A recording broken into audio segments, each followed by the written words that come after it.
چاروں جانب سے بند ہو گیا سارا کچھ.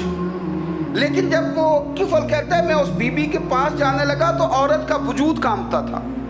جس بندے کو گناہ کی طرف جاتے اس کی طبیعت میں ہیجان پیدا ہو تو معنی یہ ہے کہ ابھی ذہن پورا غلیظ نہیں ہوا, ابھی طبیعت پوری گندی نہیں ہوئی, ابھی ایمان کی بہت ساری قسمیں موجود ہیں, عورت کا وجود کانپتا ہے.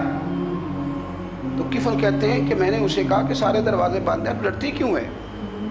تو کہنے لگی ڈرتی اس لیے ہوں کہ سارے دروازے بند نہیں ہوتے, ایک دروازہ کھلا ہے اور وہ دروازہ رب قدیر کا دروازہ ہے, اسے کیسے بند کیا جا سکتا ہے؟